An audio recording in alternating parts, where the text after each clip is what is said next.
So,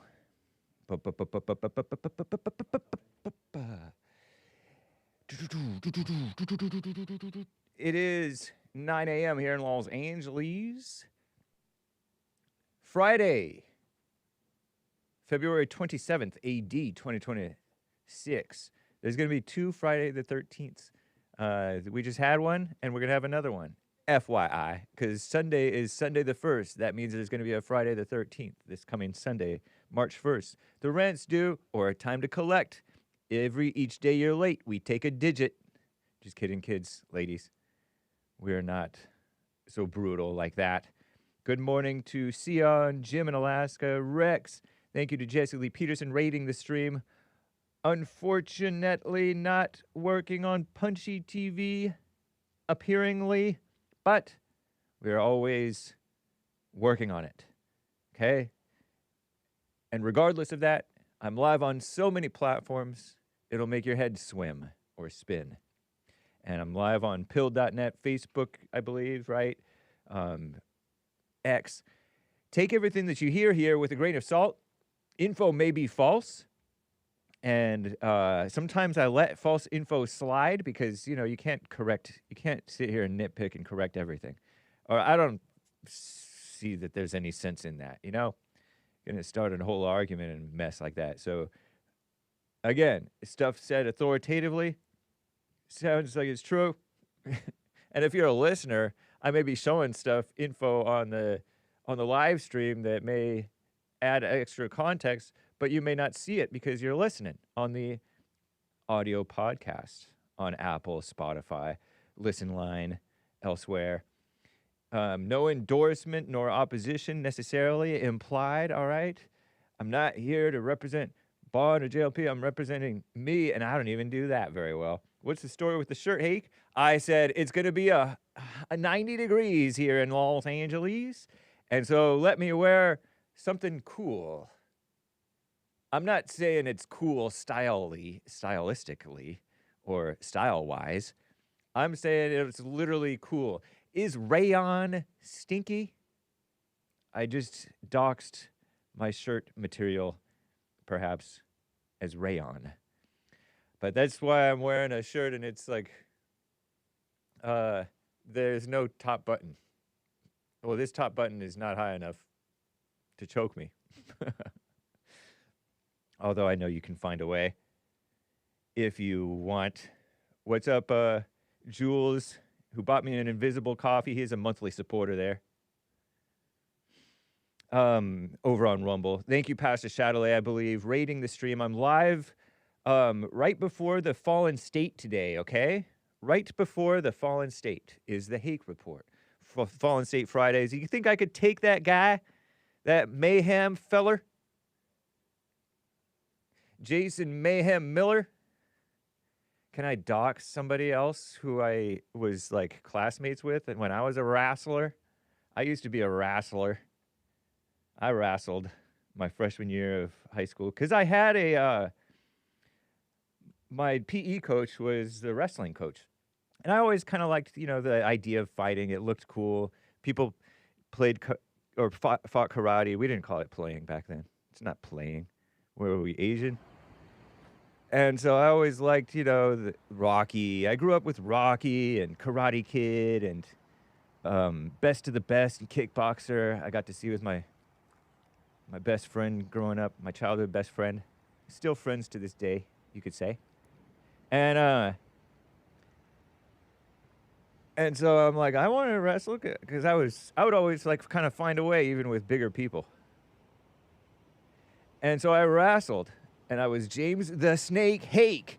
But I wrestled. There were some actually really good wrestlers in my class or a class above me, meaning age-wise. And one of them was another Miller.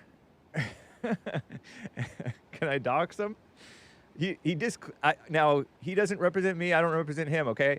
But it was Aaron Blood Spiller Miller. And I'm like, you got Jason Mayhem Miller? I know that guy. I went to high school with him. I wrestled him. He would stick out his leg and kind of just bait me, and I would grab his leg. I was like, oh, you want me to grab you? Okay. And then I couldn't do anything, and he just beat me very easily. He was 5-10 pounds heavier.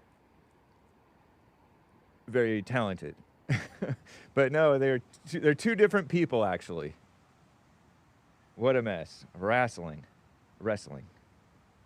So that's James the Snake Hake. Go ahead. You're fine. Nice. Anyway, so yeah, don't hunt down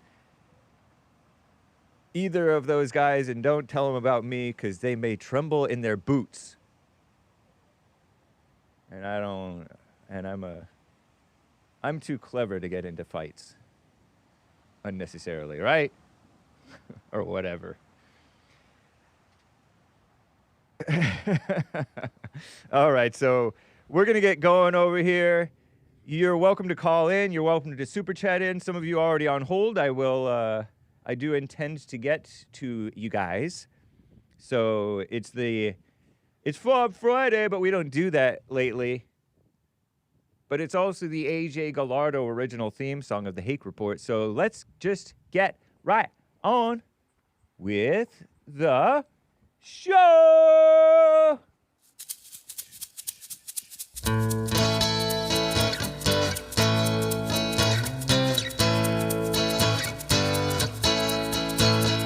Oh, it's the Hake Report, the Hake Report, la la la.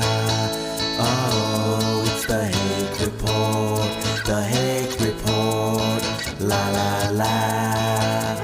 Hey guys! I hope you're enjoying the AJ Gallardo original theme song of the Hake Report.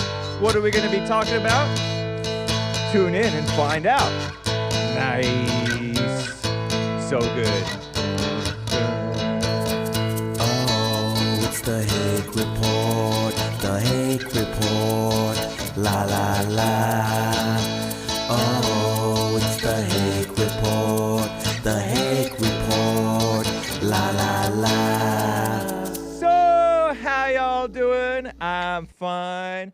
I won't tell you where I got my shirt. Okay, it's not a Hake shirt necessarily, like not for sale on my store. But you can get yours. But I won't tell you how. Anyway, I want to get to some calls here before we get into your super chats and things. There were some super chats. Actually, let me read these super chats. All right? Let's do it.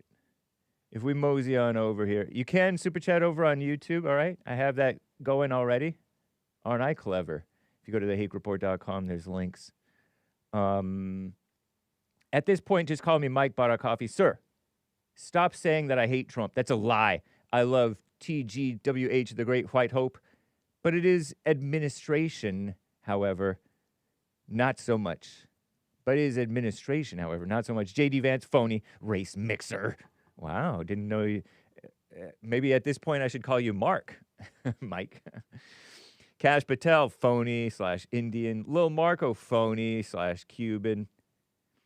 Is phony spelled with an E, or is it potentially phony or phony? I like it without an E.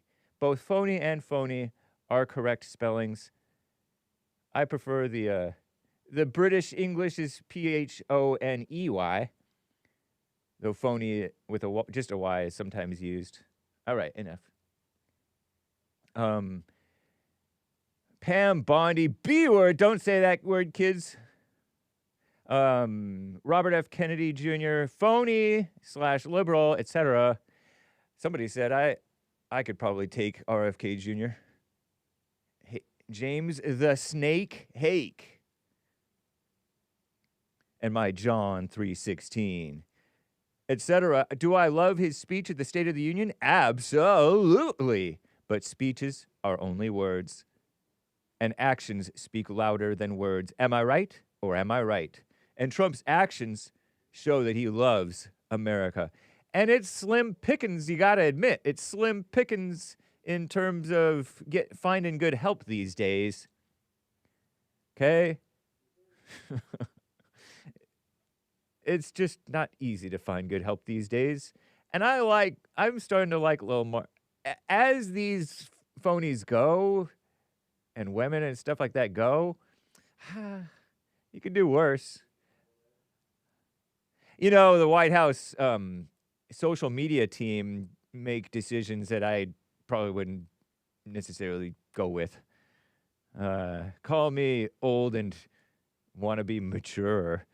At this point, just call me Mike with another coffee. When it comes to voting age, first of all, in a perfect world, women would not have the right, quote unquote, right to vote. Secondly, only Christian landowners should have the right to vote. Thirdly, you should have between 30 to 60 years old to be able to vote. Not older than 60 because you don't care anymore. You're like a lame duck voter. You don't care what's going to happen in the future. I guess this is his reasoning. I just put that in there. And if you're under 30, you don't have a clue what's really going on. Shout out 29-year-olds and 27-year-olds. Our future president. But we all know it's not the world we currently live in, so further discussion about this subject is pointless. Indeed, Mike. Nice. Interesting. Thank you, sir. And I'm live on Rumble. Look, Lil Marco is a snake, says Son of Liberty LGB. Just read the first thing that I see, which you may be right about that. You totally may be right.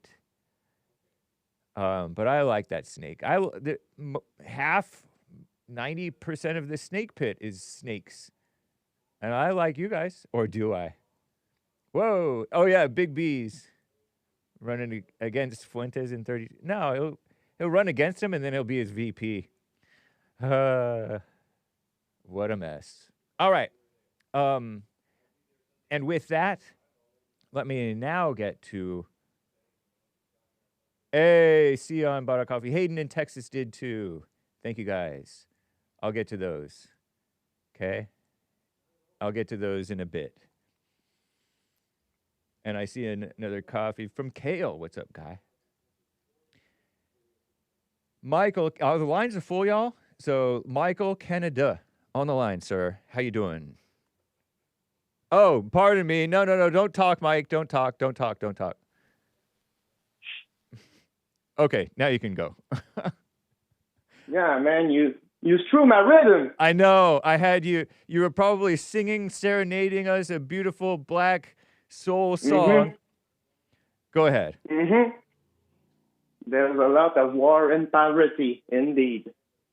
Yeah. We're going to war. World War III is on the verge of happening. But there's things way more important than that. And that is William III talking crap about me again. I live free in his head, rent free all day long. I don't know why, but I love it, man. I live for that. At this point, I might as well call you Mark. That was amazing, man. I laughed a lot about this one. Oh, yes. But no, I love Mark, too. Yeah. But I don't... It's like some people's calling at your show, they clearly don't listen to Jesse. Like, I don't know if you understand what I mean about that. They don't get the message. They miss the message, and so they're missing the points.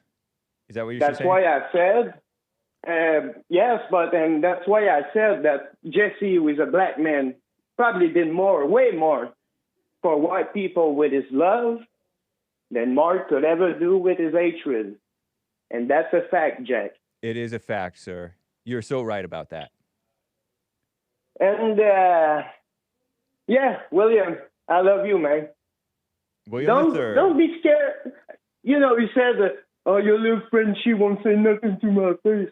Hey, brother, I'm a 30-year-old man. Doxed your age. Wow, I didn't know you were 30. Anybody. Yeah, 96, baby. Shout out Tupac. Wow, that's when he died, huh? Yup. So maybe you are him. I disclaim. No, I'm just totally kidding around. It's a reincarnation joke, and I'm totally kidding around. I don't even believe in that mess. Shout out to those who do. I like his music in a certain way, but he was clearly an actor and not a real person. Interesting. So I cannot respect that. Yeah. So yes. So for the sake of continuing this beef with William, which I love, remember when he called and he said, I don't want to talk to other colors because I don't want to entertain the white man because back in the days, the white man had cognac and cigars watching their slaves beating each other, blah, blah, blah. Do you remember that?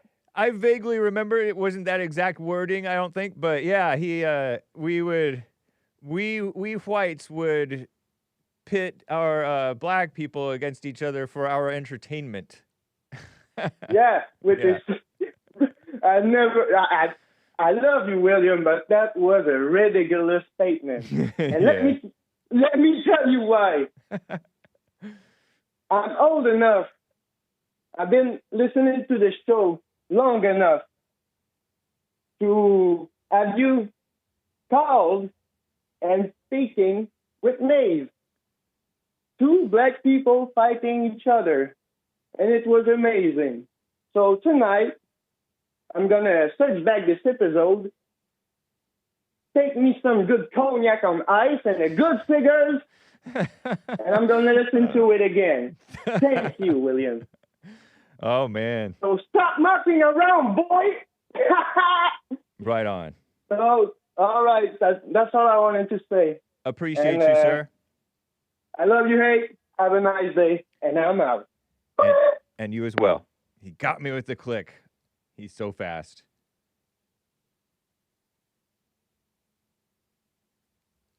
Out of Belgium, let me get to Jacob, a first-time caller. Jacob in Belgium, calling into the Hake Report. How you doing, sir? I'm doing all right. Thank you so much. I wanted to talk to you about this recent Ted Cruz tweet. What did he say again? It was so outrageous, to be honest. It was, what did he... Sorry, I'm going to have to look this up because... he said, my take on immigration is very simple. Legal, good. Illegal, bad. And that is so ridiculous because, like, you're basically saying it's completely fine that Americans, specifically, I guess, white Americans, are being replaced in their own country, like the founders of this nation being replaced in their own country, having their country radically changed in a matter of decades. That's fine as long as it's happening legally. But what do you think about that? I agree with you. That is a child's slash... he's a Gen X guy. Gen X boomer, lame-o type of notion, because everything that's legal is not good. And he should know that.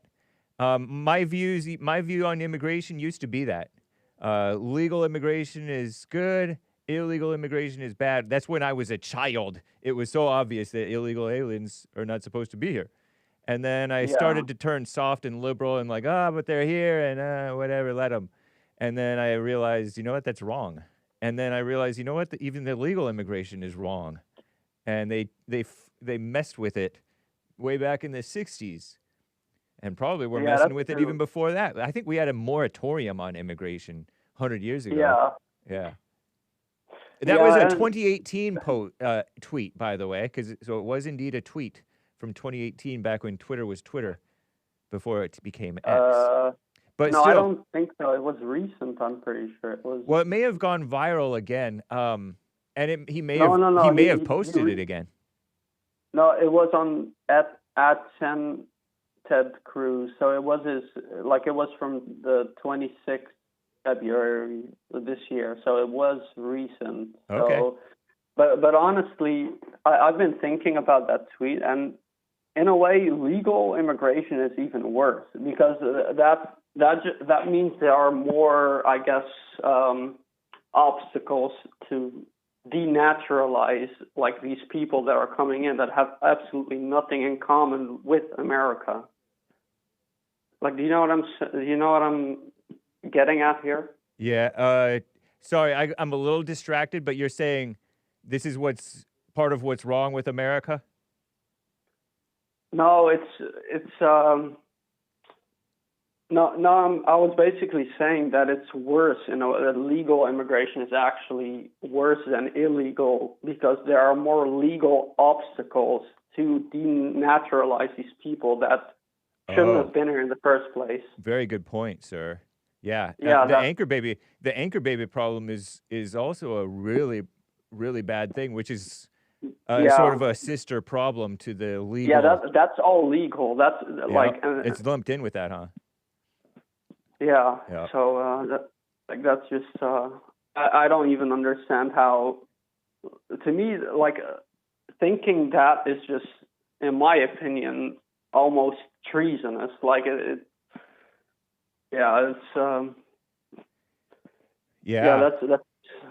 it's insane, kind of. It really is. You're so right about that. Are you an American? What are you? No, I'm not. I'm a Belgian. Really? But I personally I'm a Belgian nationalist, but I'm of the nationalist faction that believes that Belgium never, because I'm from Flanders specifically, Belgium is separated into two regions. One is a Dutch-speaking region called Flanders. Okay. And then you have this French-speaking region called Wallonia or something. And but I'm from Flanders, but I'm of the perspective that Flanders never even should have separated from the Netherlands because they used to be a country together, and in the 1800s or something, they separated as a result of this revolution that a bunch of French elites were funding. Okay. And you had a bunch of communists and socialists who were just they wanted to cause havoc anyways. So eventually Belgium gained independence as a result of that. But I believe that never even should have happened in the first place. And I also believe that if anything should have happened, I believe France should have been punished for allowing that to happen. I believe France actually should have been punished way more after the Napoleonic Wars. But because if you compare how France was treated versus how Germany was treated after World War I, Germany was forced to give up all these regions, and they had debts, and they had a bunch of economic issues, and they kind of they were fine for a while because America was basically bailing them out. Yeah. But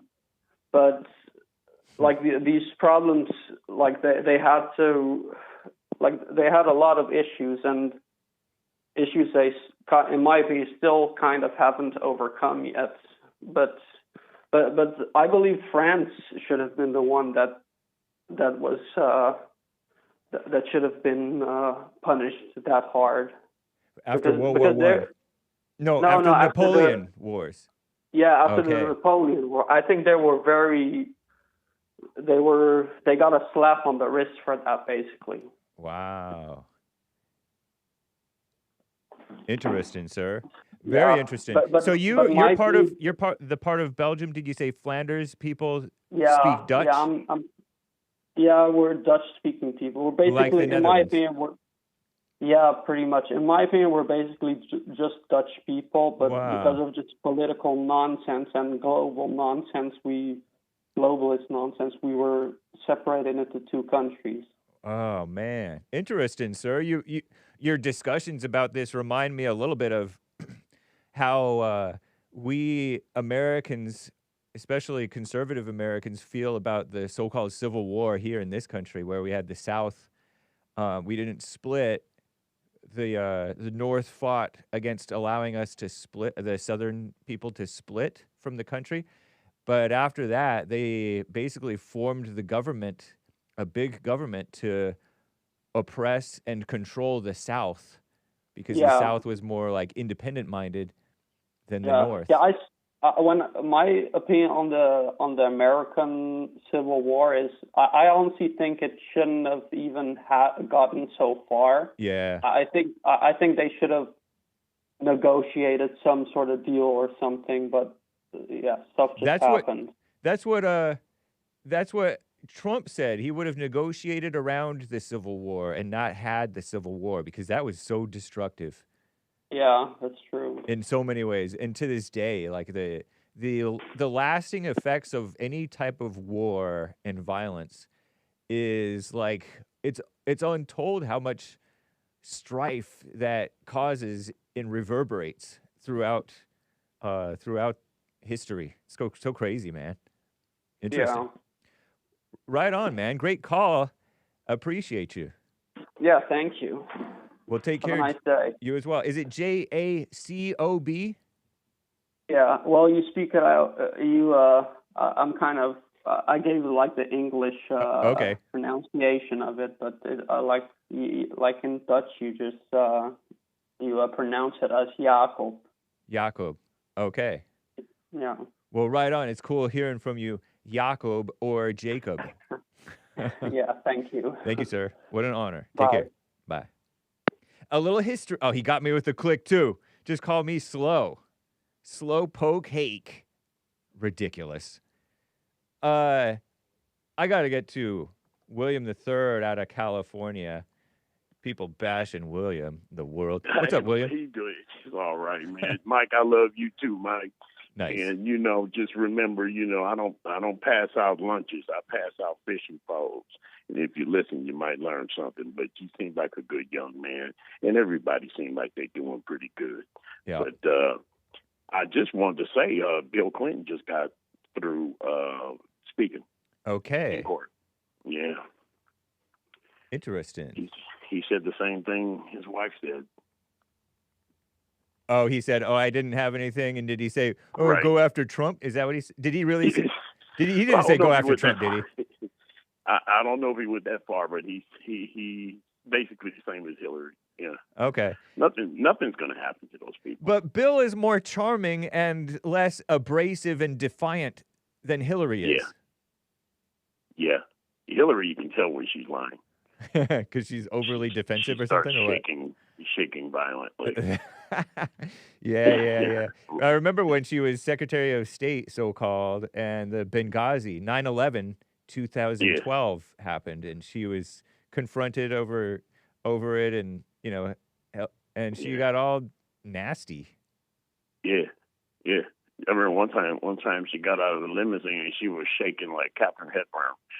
I mean, like Ali. Oh, yeah. Muhammad Ali. Remember the time she was shaking uncontrollable? Yeah. Oh, I remember those videos. Those were disturbing.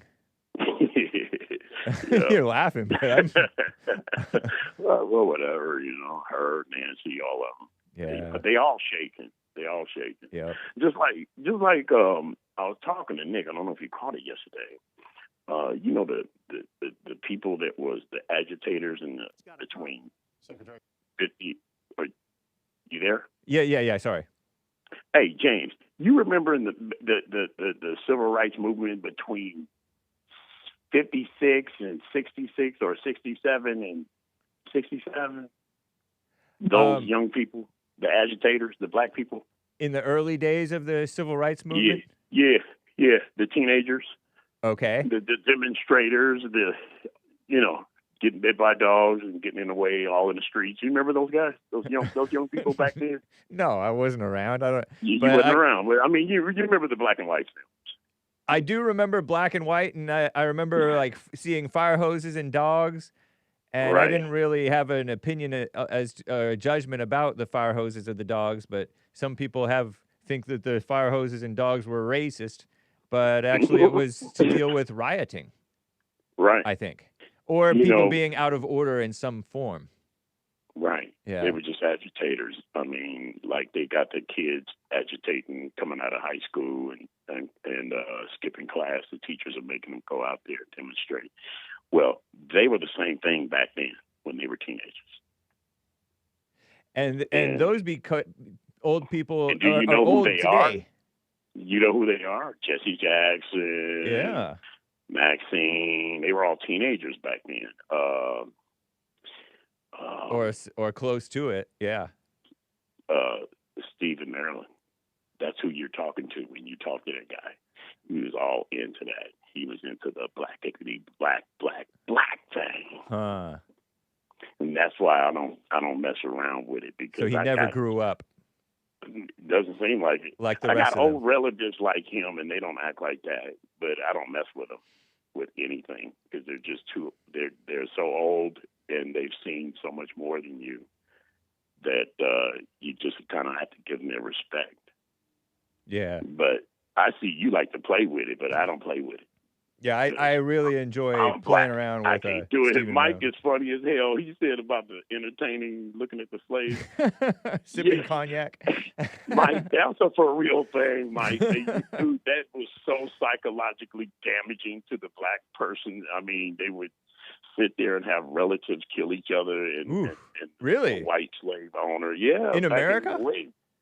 Yeah. That doesn't sound very Christian. I wonder if those were No. unchristian slave owners who would do such things. I mean, it wasn't something that was practiced that often, but it is. Okay. It It did happen.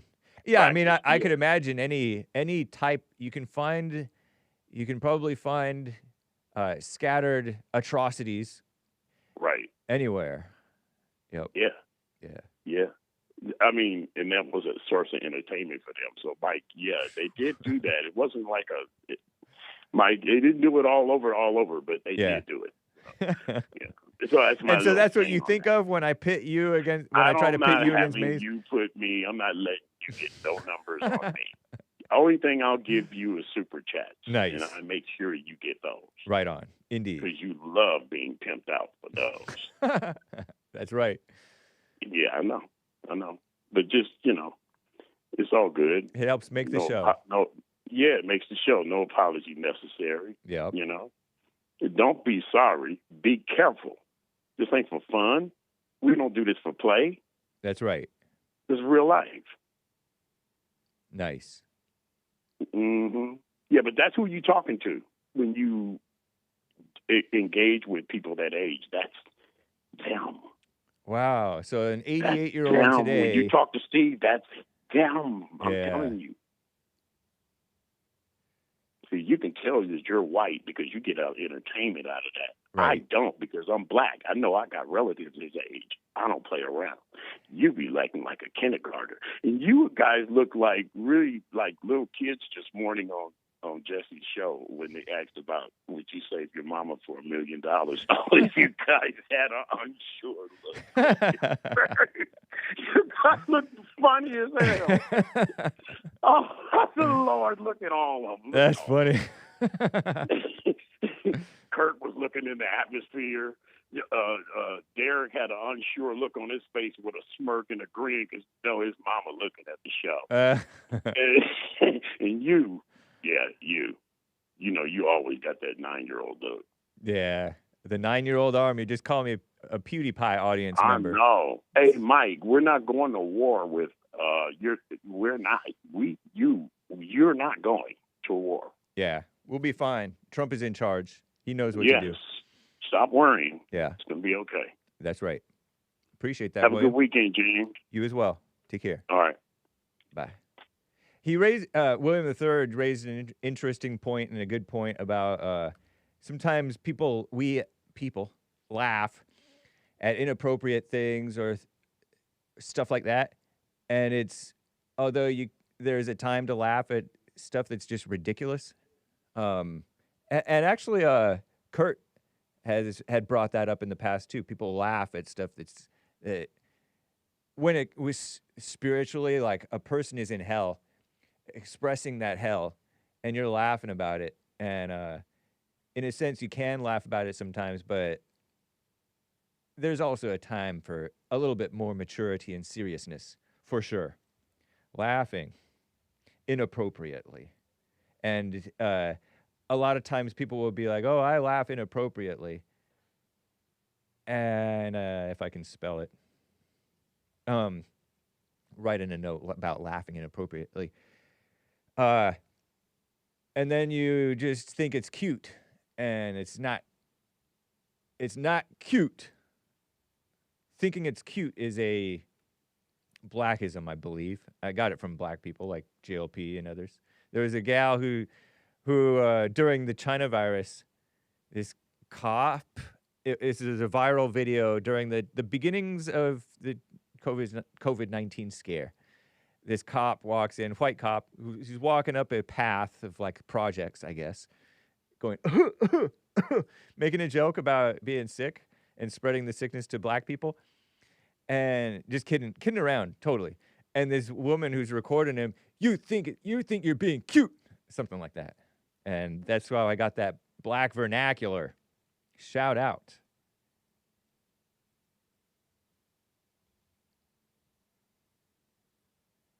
Beverly is a first-time caller from Kentucky. Beverly, thank you for calling. How you doing? I'm doing very well, Hake. How are you today? Fine, thank you. Good, good. I just wanted to clarify. First of all, I'm not sure that, I wondered if you would take a woman's call.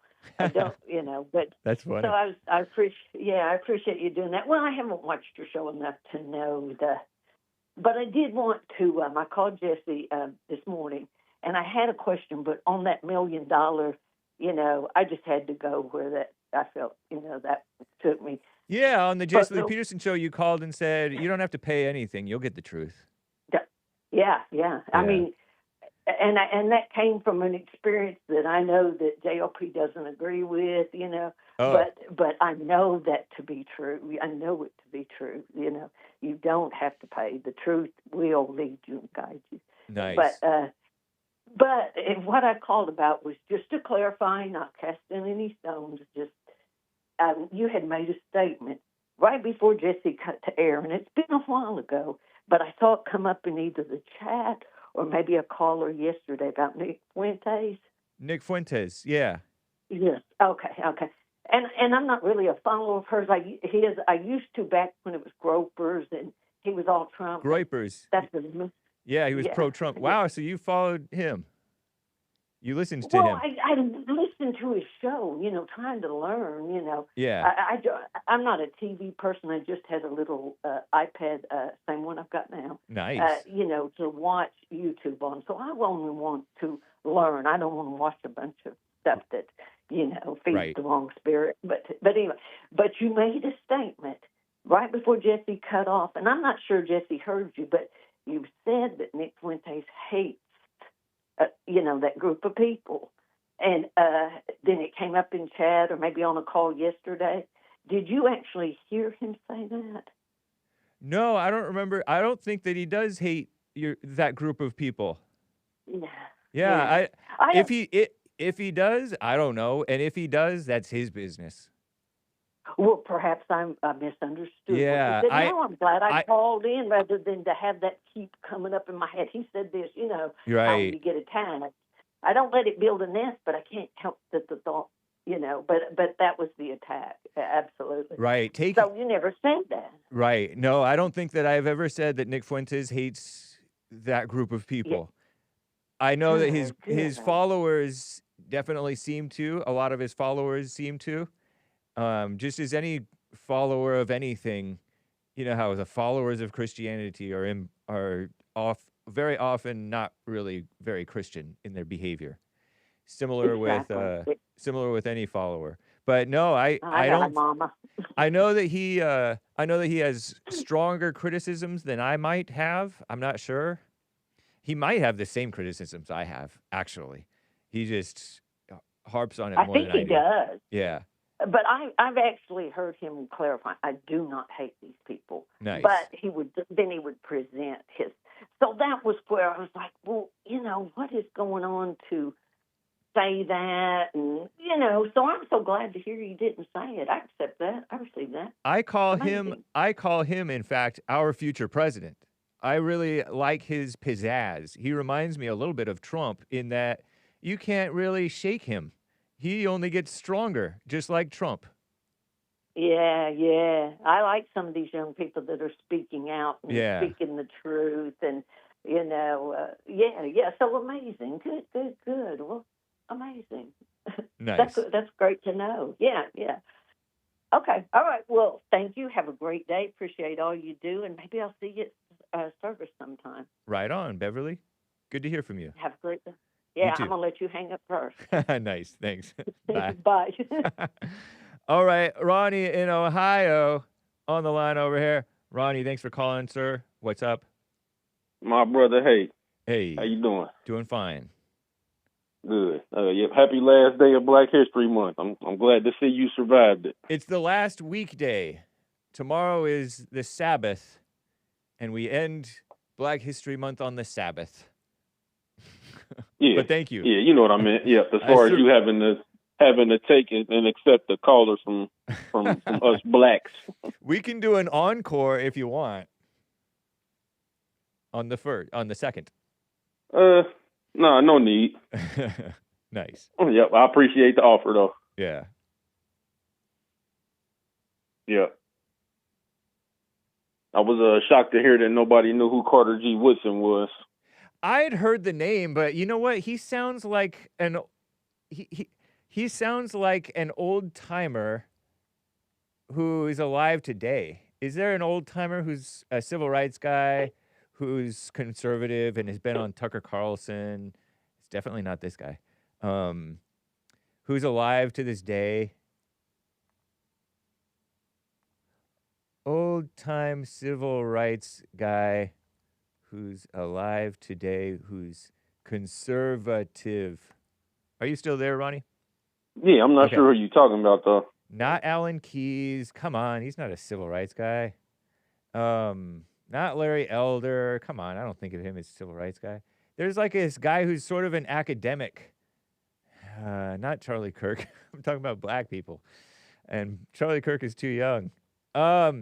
Anyway, yeah. Rest in peace. Yeah, rest in peace. That's true. He's not young anymore. He's in heaven or something. What a mess. Yeah.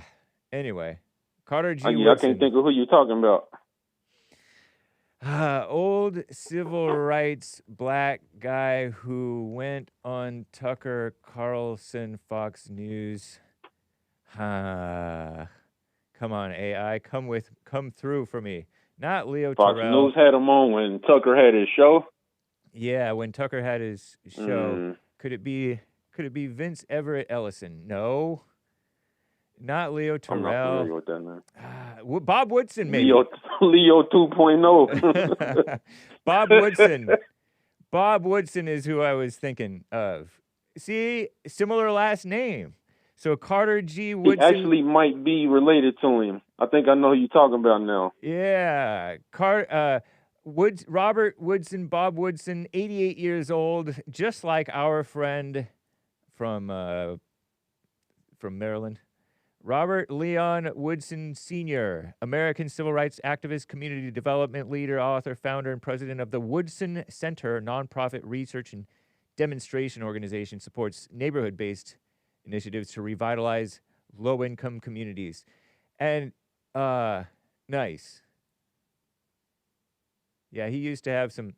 He launched in February 2020. He launched the center's 1776 Unites campaign to counter the 1619 project.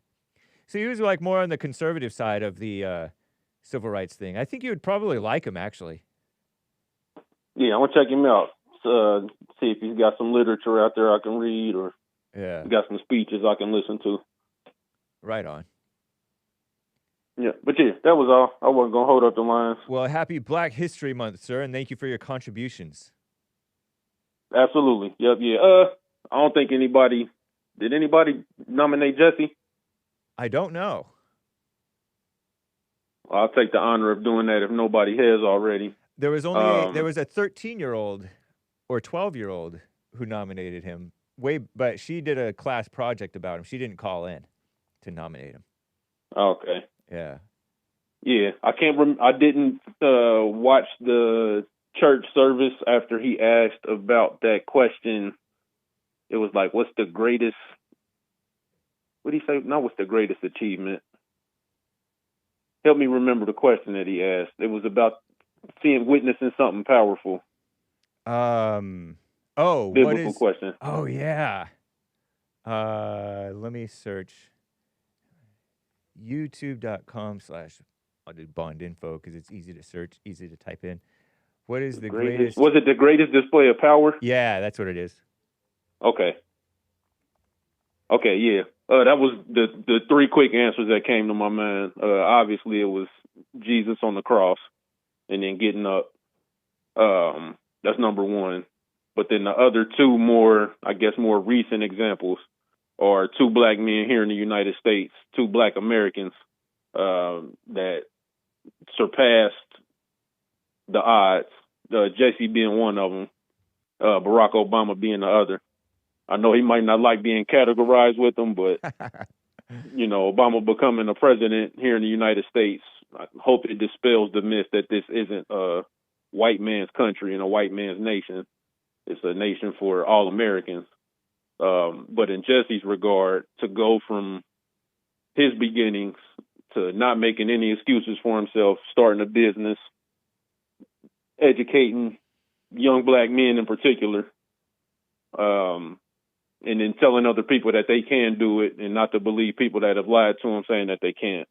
I think those are two other answers that I had when that popped up. So I'll nominate Jesse for those reasons. Nice. Interesting, sir. Appreciate your contributions. Yes, sir. Take care. Have a good weekend. We'll talk soon. All right. And you as well. All right. Bye. I'm just perusing these, okay, let's see. Black History Month, JLP, by an 8th grader. This is Apparently, this is Black History Month, I think. Something called Black History Month. And I forgot all about it. And then this young girl, this young kid, 8 years old, was, I guess, asked to do a Black History presentation at school. 8th grade, not 8 years old. And she wanted to do one, and she said, according to the report, I want to do one, a Black History on JLP. Watch this. Check it out. She did just that. They sent in this image that she drew. Isn't that nice? The email reads, "My daughter picked you for Black History Month. Hi, Jesse. My daughter is 8th grade and picked you for Black History Month. She free-handed this. Hope you like it. At first, the teacher said no. My daughter wouldn't give up. Then she said, fine, Dave Chappelle. And then got an emphatic no. They told her she definitely can't choose him. Then she said Abraham Lincoln. Another no. Then she said President Trump and Melania. She got sent to the office. But the principal likes her and told the teacher to let her do her report on JLP. Thanks for all you do, Jesse." Amazing. You gotta see this art. Kaelin, right? You said what? Her name Kaelin. Kaelin? Yeah, I was just about to show you. Yeah. Isn't that nice? You got to see some of the details of this art. Kaelin here sent this in. You can see her Anyway, name. you can check that out, y'all. Kaelin, I guess I'll turn that back to mute. Very nice. Shout out to here. Let me turn that off, so I don't have to turn it off later. The Fallen State's going to be happening today, y'all. Shout out to Kaelin. Great minds think alike. And shout out to Obama. The whites voted for him, to their shame. Not this white. I don't disclose whether I voted for Obama or not, because we don't talk about politics here on the Hake Report, do we? Just kidding. We do. Some super chats, y'all. So shout out to Kaelin. Kaelin, 8th grade BHM for JLP. Supers from Kale. Hake, have you noticed it's mostly schizophrenic people who believe in flat earth? Yes, pot smokers turn more schizophrenic per capita, and they become flat earthers eventually, even after years after they quit the pot. Shout out flat earthers. Shout out potheads. I am dumb and R-worded, retarded, not raped. 2, I don't disclose whether I... Anyway, you think flat earthers notice that that too? They might, if they're honest. Some might, Kale. I'm with you, sir. Good to hear from you. Our resident South African doxed. No, I'm kidding. I don't know if he's South African, but I feel like he kind of is. I thought he was, but Moses P. Brother Hake, just an offering to you. Thank you, sir. Very generous. Getting through my long truck drive. Shout out you, an amazing show. Salute. 100, but you can't quite see it. I can't quite. But it is 100 there. I see it faintly. And fire emojis. Olav. Hey, Olav. Nice to hear from you, sir. Good to hear from you. Thank you for the support. Norwegian krona, something like that. Don't have to read out loud, but Tommy Robinson on tour in the USA. He's in the USA. Wow, he's out. He's free. And he has a request for us. And I won't read it aloud. Thank you for letting me know. Thank you, Olav. Yeah, that would be a great honor. I like that idea, sir. We'll see what happens. Supers on YouTube. Walking Roscoe, Thomas Sowell is my nomination for Black History Month with an F. Month with an F. Thank you, Walking Roscoe. Thomas Sowell. He's gone now, right? Let's see. Yeah, he died recently. Died at the tender age of 95. Oh, no, he is alive. Oh, my gosh. Sorry, Thomas Sowell, if you're listening. My bag. I must have been thinking of Moore. No. There's another guy who's been on the Jesse Lee Peterson show, and he was a little older, but not that old. Not that you're too old, Thomas Sowell. I don't know. We don't hear much from Thomas Sowell these days, which is cool. Maybe he's following Michael in Canada's rule about over 60, you got to be quiet. Man, I'm blanking on the other guy's name. But he was on the Jesse Lee Peterson show. He didn't really like Trump for some odd reason. The other guy, not this guy. Black guy who's kind of like Thomas Sowell. Thomas Sowell. He knew that the minimum wage is no good. Yeah, Walter Williams. Yeah, Walter Williams died. Rest in peace, Walter Williams. Free market guy. Yeah, he died in 2020, December 1st. Rest in peace, Walter Williams. JLP familiar with both those guys. Sensible black men. Honorable black men, you know. Very nice. Thank you, sir.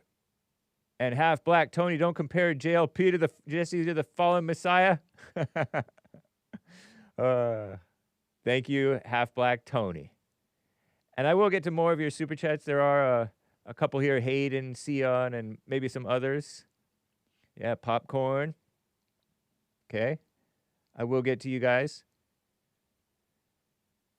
But let me get back to your calls. The Fallen State's coming up. The top of the hour is coming up as well.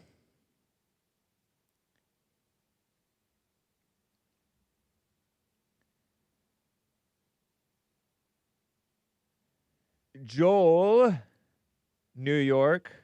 What's up? Hey, Hake. Nice to talk to you, man. How you doing? Doing fine, thank you. All right.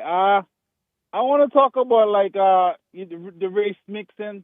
I know there's a group of guys on calling mostly every day, and they talk about like there should only be white. Well, I mean, like JD Vance should have been with a white woman.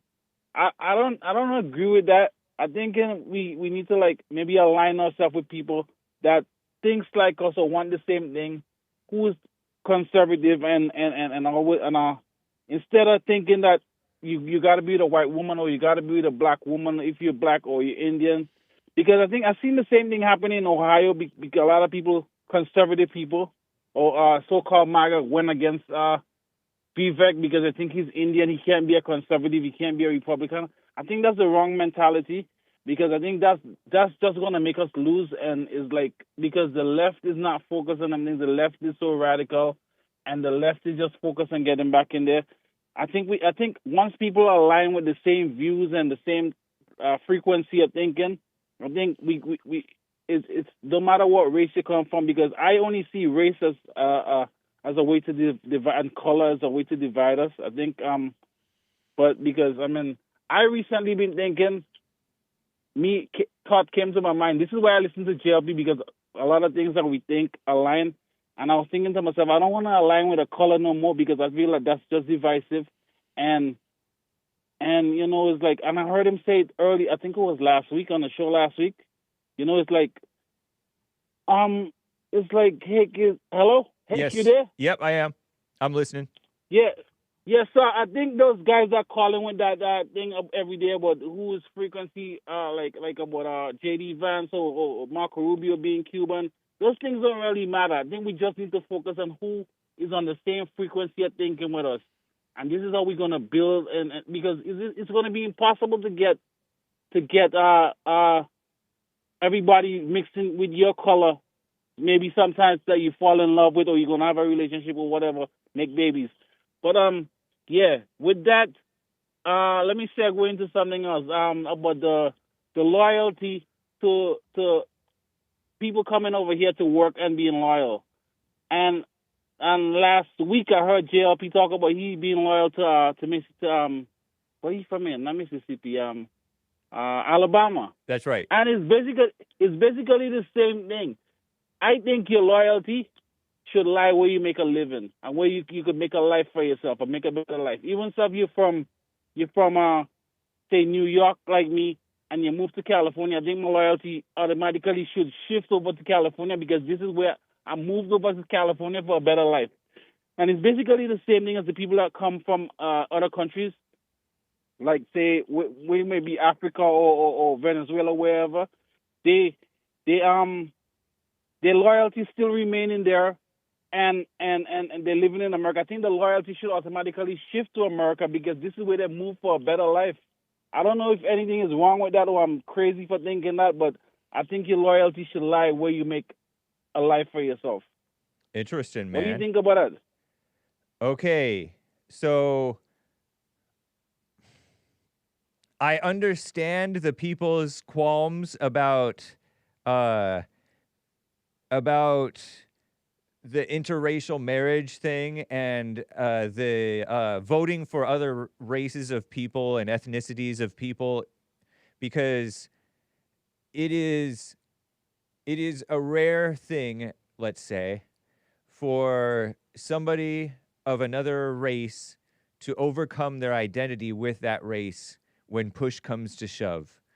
There's a woman who called my show years back, and she was distressed because I took sides with a white man over in Michigan who was in a viral video who said to this Mexican father who was complaining about his son being bullied for being Mexican, "Why don't you go back? Why didn't you stay in Mexico?" And my friend, my caller friend, had also been told, "Go back to Africa." And because the words "go back" were a look-alike trauma that she resented hearing back in where she was living here in the United States, she identified with the Mexican father against that. She identified against that white man who said, "Why didn't you stay there if you're going to be over here complaining and crying racism on us?" And she was wrong for that. And although she loves us, she loves me, she fell for that identity. And people, and so that's a temptation, and it's a qualm that people rightly have with voting for like a Vivek Ramaswamy, because Vivek, although he is right about a lot of the things, it is a legitimate concern and a suspicion. You know, when people are different, they're going to have suspicions about one another. And people already have suspicions about their own family members. So when you add another divider, race, then then like you said, identity with race is divisive. I agree with that. It is. Yeah. It is. But also, people can't stop identifying with race. That's why this diversity itself is divisive. But this is why I told you to myself, I was thinking about 2 weeks ago that I don't want to identify as a black person no more. I don't want to identify as a I agree. as a male I don't mean to sound crazy or sound lunatic like the left, but I just want to identify as right, trying to do right, and living in the spirit of consciousness. You understand what I'm saying? Because every time, because when I was growing up, Hake, I mean, thank God I got a piece of the, when they was teaching kids the right thing still, it was only black and white. And then in the later 2000s, I heard they start talking about brown. I only knew about black and white, male and female. That's all I was taught in school when I was growing up. Yeah. And later in the 2000s, they start, when Obama came in, let me be specific here. They start talking about brown. So the brown made itself in, and this is something, is an old tactic from slavery. I don't want to really hop on that because I don't really want to talk about the past. But this is something where they use the light-skinned people to put them against the darker-skinned people or whatever. This is a divisive method that was brought back into play by Obama. A very bad guy, in my opinion. You understand? This is not the opinion of Hake in the show. Right. But yes. So this is why I say the race thing, the color thing is only meant to divide. But most people can't get over that. They can't see there'll always be that use that as a tool to divide us.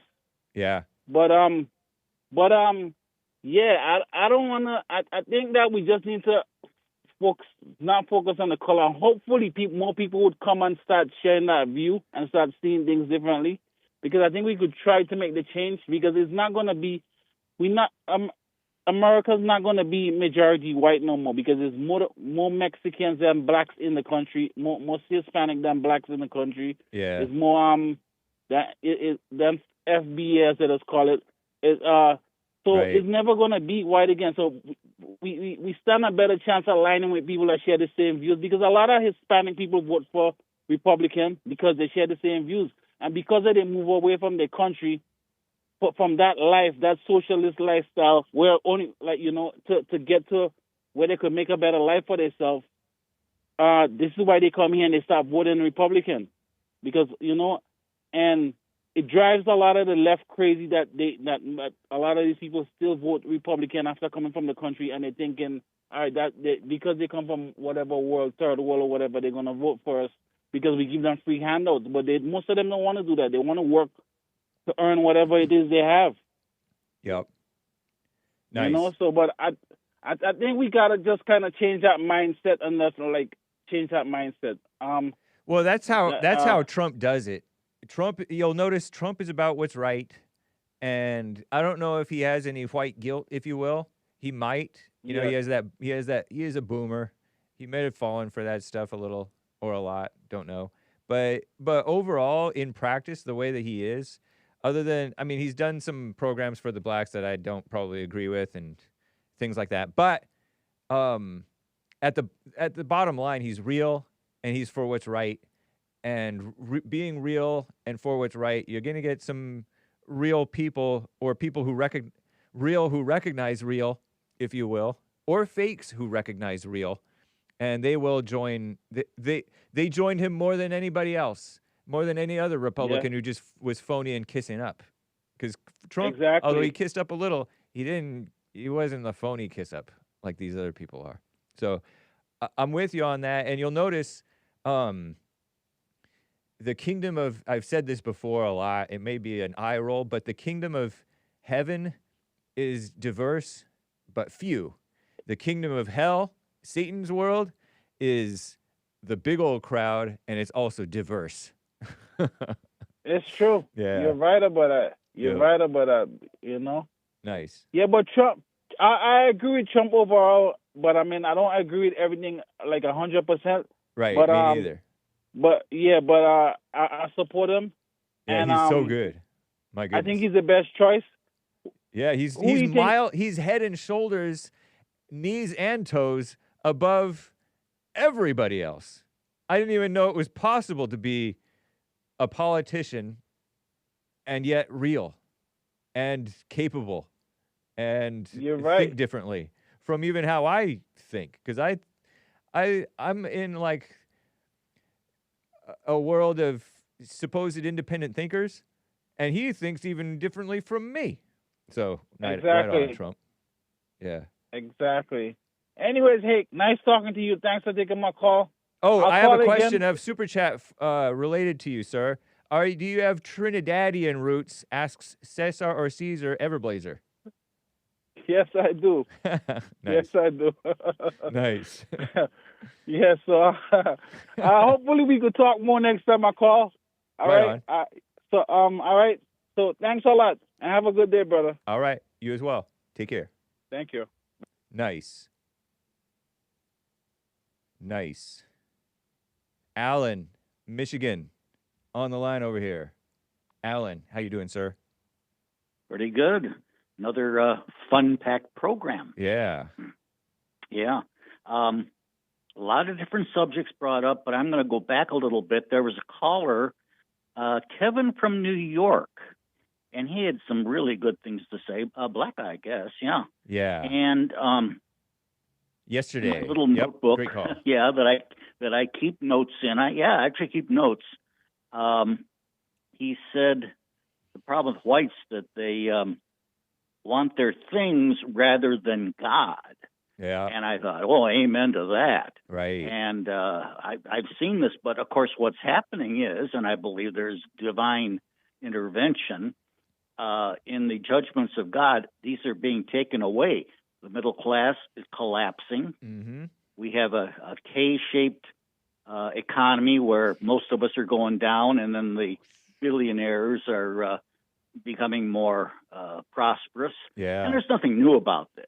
Right. We had this happen in what is called the, I hate to criticize Trump, but he talks about the golden age. Well, it looks more like the gilded age to me when the monopolies were formed just before the progressive took over at the turn of the century. And everything started to go to HE double hockey sticks. Yeah. But again, I just wanted to go back, and this is kind of going back to the discussion. Actually, it was a couple of days it kind of covered about the idea of using marijuana and things like that. And I don't want to cast any dispersions on David from Ocala, who uses the gummies.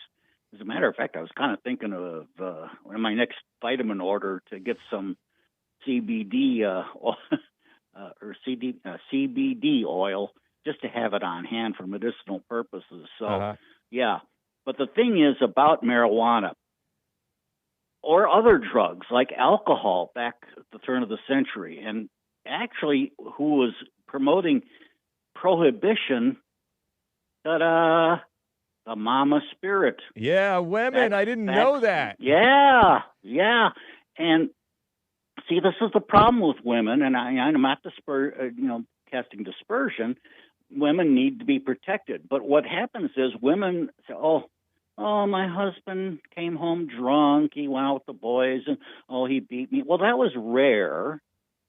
And but you get these women that say, well, we'll pass a law that you cannot buy or sell alcohol. And what happened was, of course, we had the growth of government, because you got to have agents to go out there to make sure people aren't breaking the law. Then you had the mafia rise because people said, heck with the law, I'm going to the speakeasy. And, of course, who owned the speakeasies? And it, promoted this idea. And, of course, it helped the lawyers, because now the lawyers, you're accused of making alcohol and stuff. In any case, but let's get to the marijuana thing. And this is just very briefly. After we had that discussion, I went and I started doing research on marijuana laws in Michigan here. And boy, you talk about a rat's nest of regulations, and I won't even want to try to go through them all.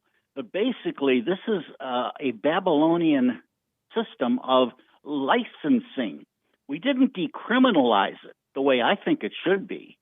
It was legalized, which meant now the government comes in and tells you, well, you've got to have a license or permission from the government to grow a plant.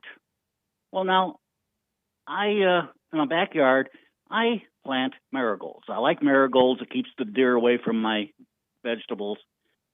And that would be like the government saying, you have to have a license to grow marigolds. And that's essentially what the law says in Michigan.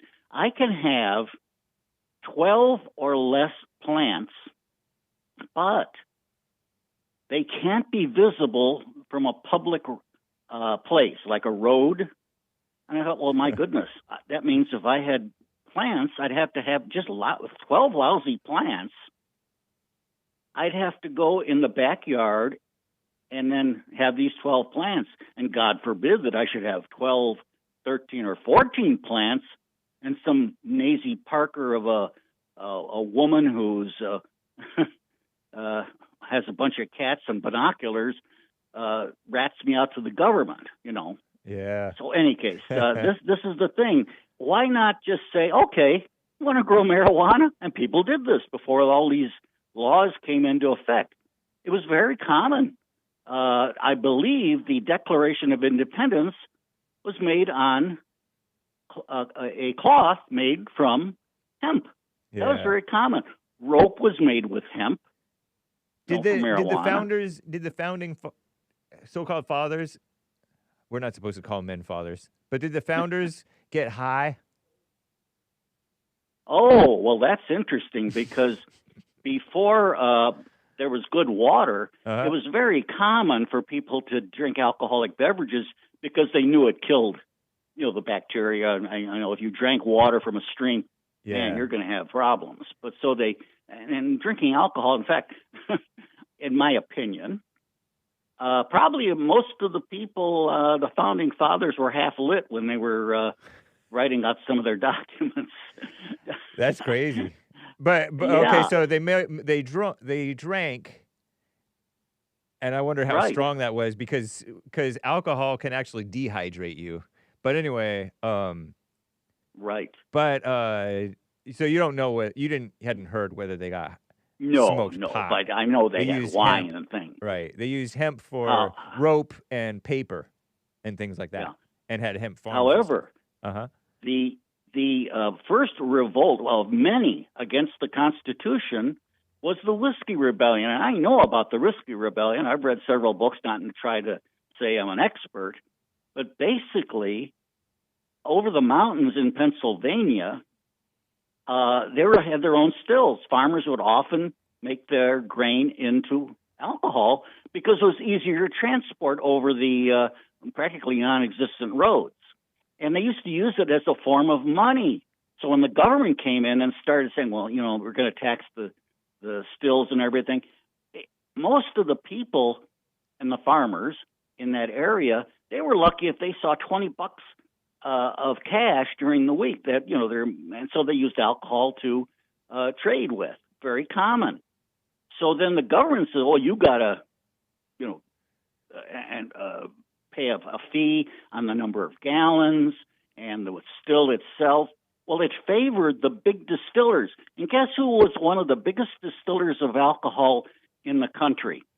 George Washington. Wow. So he wasn't this perfect, kind soul that we were led to believe. Or I don't know. Well, he was a man like every other man, and you're out for your own self-interest.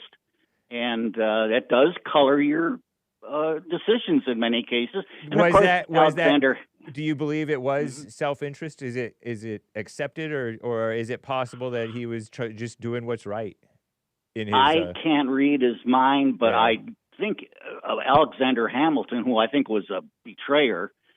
I read a book, and I can almost quote the odd phrase of what he thought about the Western farmers.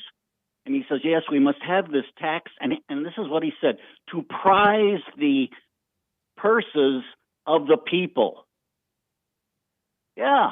What's that mean? And that, of course, well, we want money from the people. We want to tax them. And, of course, he was the one who wanted a national debt and a federal reserve, a national bank, and everything that has now tied us down virtually to slavery. But I could go on with that. But that's just the idea that in Michigan here, it should. My opinion is, you want to grow marijuana plants, go to it, decriminalize it. But no, they've got to legalize it. Now you've got to pay the government money, and I believe the fee for just having marijuana plants if it's over 12. It's like $6,000. Wow. And then you got to pay so much a year. I think it's $1,200 depending. And they have it all graduated on how many plants you own and whether you are a seller or a processor.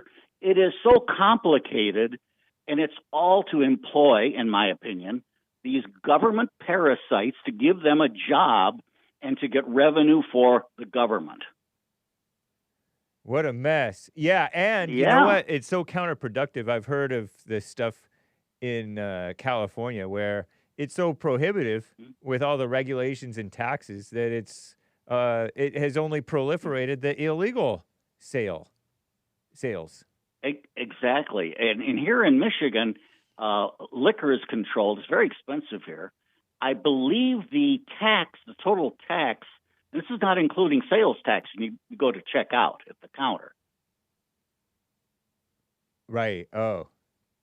Huh. And also the federal tax, people who distill like whiskeys and things or wines, when they have those bottles of wine sitting on their pallets ready to be shipped out to be sold, it's at that point they have to pay. In other words, they haven't even realized any profit or sales on it, and yet the government comes in, well, it's sitting here on a pallet, you haven't sold it, we don't care, we just want the money from that. It's an absolutely vicious, unscriptural system. So, okay, that's about all I have to say. You had some good callers, by the way. Every time you have callers, I got to make notes. I got to look this up. So after I listen to you, I'm going to have to go to the computer, and I want to look up Jacob's talking about Flanders. I got to learn more about that. Yeah. I've also got to look up Robert L. Woodson, who Ronnie in Ohio, and what was the other one? I'm going to have a busy afternoon. Nice. So anyway, thanks for taking my call. I can't think of anything else I can bloviate No, you're about. fine. I need to keep it moving anyway. So I appreciate keep it moving. Little instruction there, sir. And I enjoyed the super chats too. Cesar, Cesar. I don't always agree with them, but always got something good to say. Right on. Or right. Thank you, sir. You too. Take care. All right. Bye. Boy, oh boy, oh boy, oh boy. Let's see what I can do here, okay? Y'all, let me get to these super chats, all right? I don't want to short shrift them, nor do I want to short shrift your callers. Haden in Texas bought a coffee. Hake, this is just a reminder to your non-white callers. Whenever they call in and start acting quote-unquote tough, winky face emoji, it's adorable. They call in and quote-unquote brag about how proud they are because of their race and countries when they refuse to leave ours. There are no laws anymore forcing them to be here, yet the inferior animals, just won't go. Laughing sideways, rolling laughing with tears coming out, clapping because he's so amused. White claps. They have nothing to be proud of. That's why they call in with the worst attitudes. They're hypocrites, cowards, and frauds. John, Ronnie, and Ryan. Happy Friday, Hake. White fist, not a communist fist, though. And then he shares a link to a post on X, formerly known as Twitter. Let's see what this is. Hopefully it's not something bad. And it has, here. So, like, what are, what's... There's no white... Hopefully it's not cussing, okay? Pardon me. Cover your ears, kids, just in case. Be on the ready. But I don't think Haden would do that. Culture. We have, like, no culture. There's no white culture. We have, like, no culture. So, like, what are, what's... Exactly what is white culture? And it's showing pictures of whites throughout history, American history. War, leadership. There's no white culture. Nice. We have, like, yeah, no they always say that. And you know what? Maybe that's part of what's good about them, the whites, is our food is bland. That means that we don't get too into food. Our music is heady. You have to be sophisticated to understand it and enjoy it. And so we don't get too into the music. It's not for the common man. And so we don't get too hung up on music.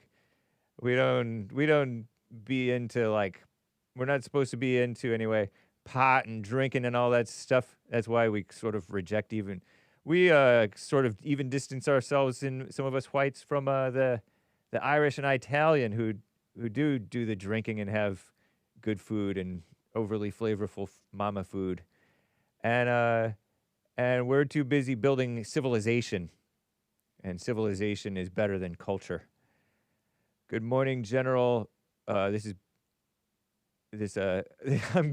feel like I'm getting distracted by all of this movement here. Let me pause it.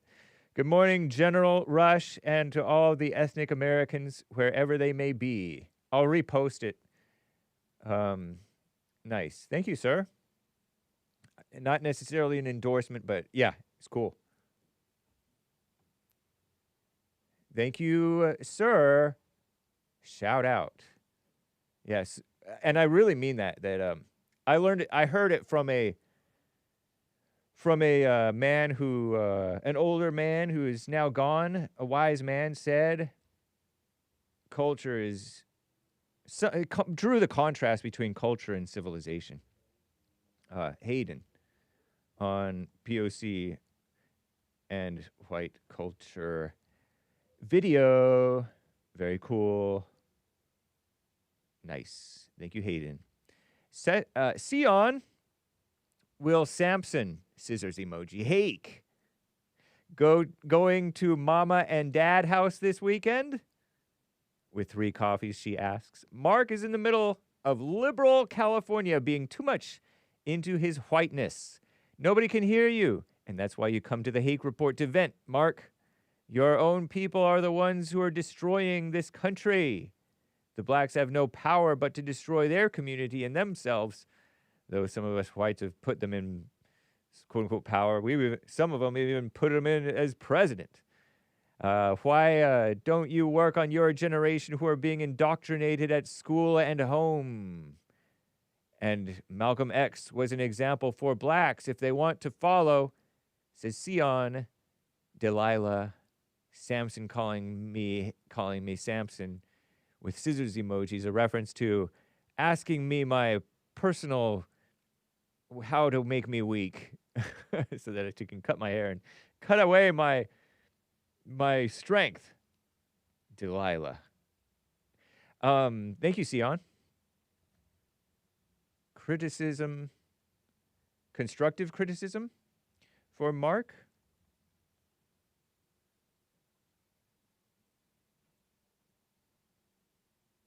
Popcorn. For the last weekday of Black History Month, one last highlight. The story of Ruby Ridge. Interesting. Coffee from Popcorn.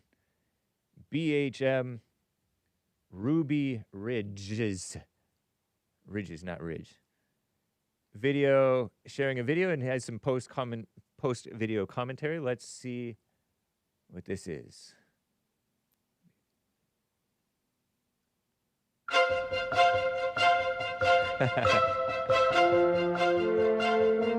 Bear with me. It's only 2.5 minutes, okay? Moments in civil rights history. November 14th, 1960, was the first day of first grade for 6-year-old Ruby Bridges of New Orleans. Oh, real person. That was also a memorable date in American history. It was the first day of court-ordered desegregation of the New Orleans public school system. Back in 1954, the Supreme Court declared the racial segregation of public schools unconstitutional. More than a year later, some African American parents in New Orleans sued the school board for failure to comply with the court's ruling. Finally, after almost 5 years of legal wrangling, a federal order was issued, demanding the gradual desegregation of New Orleans schools, beginning with the first grade. So, in November 1960, look at that Ruby cute was girl. one of only 4 black students starting first grade at the previously all-white schools. Ruby attended William Frantz Elementary. The other three went to another school. Federal marshals escorted Ruby past a rioting white mob into the building. What a mess. All of the teachers except one refused to teach while a black child was enrolled. And within that first week of classes, nearly all of the white students in the schools had withdrawn. In Ruby's class, she and the teacher were the only two. And it stayed that way for the rest of the school year. What a mess. Despite the continued threats and retaliation against her family, Ruby remained at Frantz Elementary, and in 1961, she advanced to the 2nd grade. Moments in civil rights history with D'Army Bailey. D''A''ARMY Bailey. AP, far left extremists. Voices of the civil rights movement. Thank you, Popcorn, for the little Comcast Universal or NBC Universal. All these mergers, it's so crazy. Okay, so post-video commentary from Popcorn. Some very interesting signs in the background.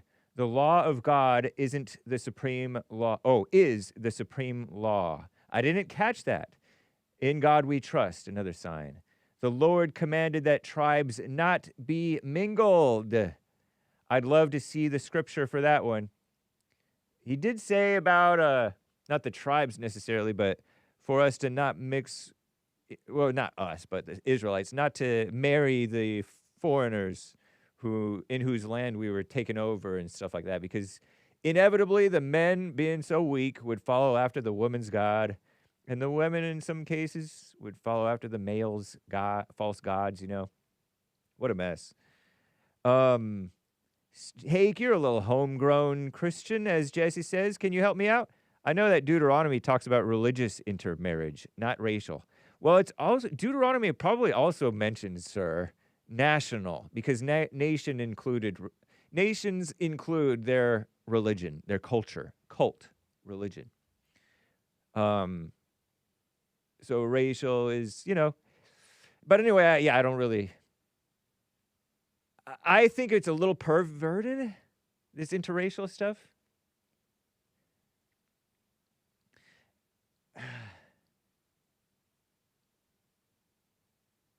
Sex itself is so easily perverted, you know. Anyway, what about Galatians 3:28? Do the Christians like Mark? Oh yeah, because I was supposed to ask about Galatians from Mark, who's on hold, by the way. There was another like one something. Galatians 3:28, there is neither Jew nor Greek, slave nor free, male nor female. You are all one in Christ Jesus. You can be one in heaven, but still divided on earth. You're not supposed to like live together and sleep together and marry together necessarily. Doesn't mean that you're supposed to do that. You know, like Popcorn, as a Christian, you and I are one, and yet you're not living with me. You're not my neighbor, and we don't agree on this or that stuff. You're brainwashed in your stuff. I'm brainwashed in my stuff. And anyway, do Christians like Mark, who are for segregation, think there's a separate heaven for blacks and whites?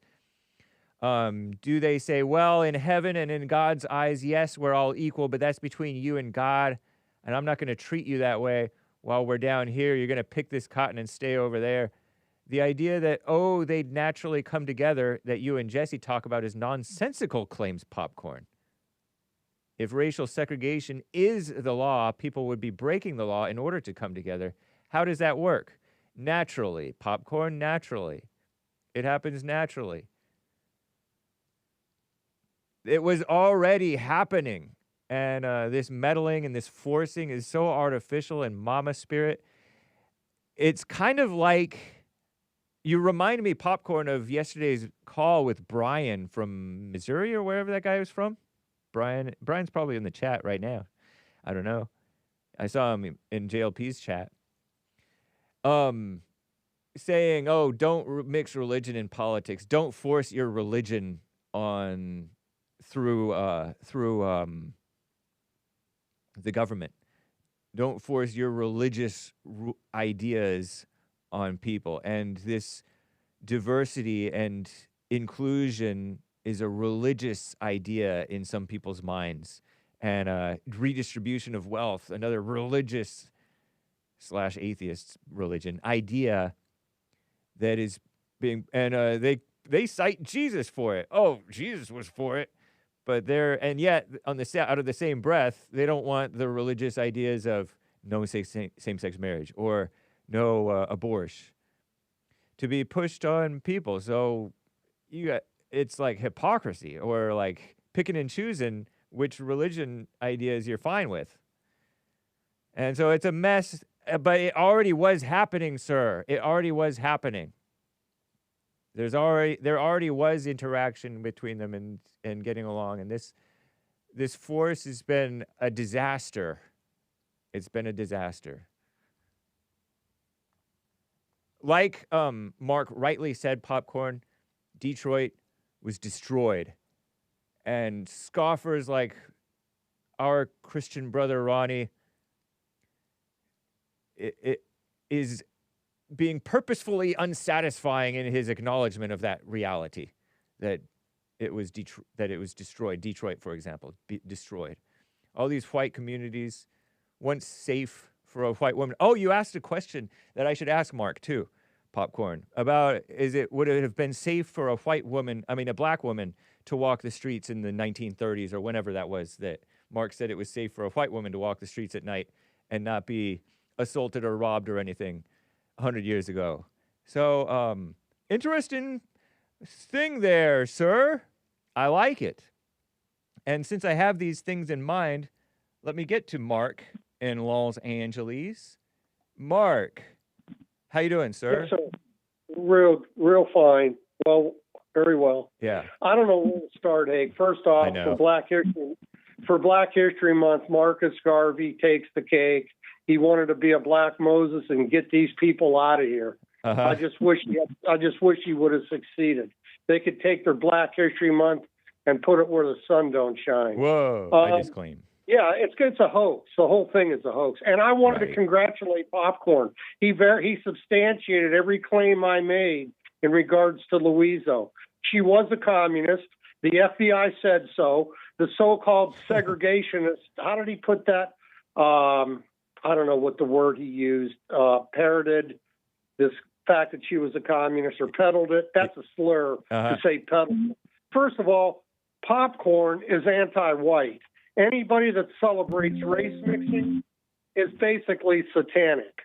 Okay, so let's just go with that. He verified that she was a communist, and he verified that it was ruled unconstitutional, in part. So nothing I said was wrong, and there was no lie. Nice. Okay. Okay. And now I wanted to get on to this because I have a few things. When it comes to drugs and race mixing, for example, in the 1970s and 80s, Tom Metzger, one of the first things he would ask potential members, are you into race mixing or drugs? Because if you're into race mixing or drugs, you don't belong in the white movement. Drugs lead to race mixing. Marijuana weakens your natural ability to be racially conscious, and you're going to slip into Satan's world of race mixing. Okay, so that said. Now, one other thing, if you'll allow me, Jeff from Louisiana on the Anchor Baby show yesterday had a question for me about race mixed babies and should they be aborted. I don't care, Jeff. I just don't want white babies aborted. Okay, do you got that, Jeff? Are you into what I'm saying? Stop the race mixing. If they want to have their baby, I don't think they should be forced into an abortion, the race mixers. But by no means should abortion be allowed to white couples unless the woman's raped. So that's my position. I hope I answered Jeff. You know, he's from down south. He's got a southern drawl. You would think he would be racially aware. I have my questions about that, though. So I guess that's all I got. Hey, I do have a few questions for you from Popcorn and Ronnie that I had neglected to get to. Oh, about black women walking the streets? Yeah, so 100 years ago or so, you said it would be safe for a white woman. Yes. Yeah. To walk the streets. Yeah, to walk the streets. Correct. Would it be safe for a black woman to walk the streets? I don't know. I don't follow those people. They probably were raping black back in the day with their own women. So honestly, Popcorn, I can't answer that question. I would imagine it was even safer for them in those years because, the courts took rape seriously. Yeah. Now, anything goes today with rape. I mean, if you're black and you rape a white woman, you get a black jury and black judge, you're not going to get a conviction. Black people are racist and they're not fit to serve on juries or vote. The way Abe Lincoln said it. Abe Lincoln in a debate with Stephen Douglas in 1860 in Illinois said that although he does not believe in slavery, he doesn't believe blacks should serve on juries or hold elective office. And I can't agree more. We're seeing the fruits of race mixing in our country today, and it's destroying us. And that other guy you had on, I don't know his name, some foreign-sounding guy that you had on a little while ago talking about, well, whites just have to accept we're going to be a minority. Screw you, buddy. Whoa. I'll fight to the death to see that doesn't happen. I'm not going to get used to the fact to be a minority. Hey, you're not supposed to say that, sir. Well, I didn't say the F-bomb. No, I know, but that's like I learned that was a bad word eventually. Well, what other way can I express myself? I didn't use it. Well, you already did. I don't know. I don't have an answer for you, but you already did. I got you. Well, I mean, I appreciate you, Hake, and I respect your show, but you got to set some ground rules. There's not supposed to be any swear words, but I hear them all the time. And the people that are using the F-bomb aren't censored. But that's your show, and I'm not upset about it. Yeah. But as soon as I get out of line with one little word, boom, you can't say that. Well, that's fine. Okay. That's all good. Nice. But I'll try not to. But Thank you. I don't know how to express myself to I these know. white-hating, these white haters that come on the show, try to sweet talk us like popcorn into accepting our own destruction. No, I'm not going to do that. If you're into drugs or race mixing, don't even involve yourself in the right wing or the racist movement. We don't want you. Right. Race mixing leads to drugs lead to race mixing, and I defy anybody to deny that. You'll get people calling in saying, "Oh, that's not true. I've smoked pot for 100 years, and I don't mess with race mixing." A few exceptions are there, but the whole idea, the hippies brought the dope in. The hippies brought the pot in. I got you. I want to keep it moving because of time, well, sir. Ronnie question? Ronnie have a question? Yeah, Ronnie from Ohio wanted to know, am I seeking he wanted to know your thoughts on Galatians 1:10, which says, "For am I now seeking the approval of man or of God? Or am I trying to please man? If I were still trying to please man, I would not be a servant of Christ," he says. And he had another one, Galatians 3:28. I had miswritten it as 38 earlier the other day. "There is neither Jew nor Greek, bond nor free, slave nor free. There is neither male nor female. Ye are all one in Christ Jesus." So he and Popcorn had a question about that. Go ahead. You know what?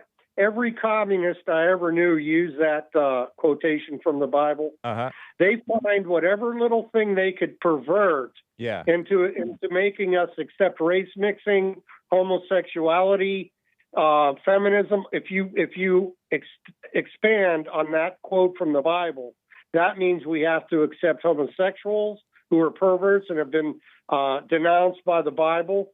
We have to accept Negroes who are put here to serve us as our equals, which they're not. That quote doesn't mean anything to me, Ronnie. We know the racial realities of what's going on in this country, and I'm not going to be sidetracked by some liberal quote from the Bible. I'll let God judge me on that, not Ronnie, not Popcorn. So you're leaving that. You're not reject. Let me ask: are you rejecting that verse or what?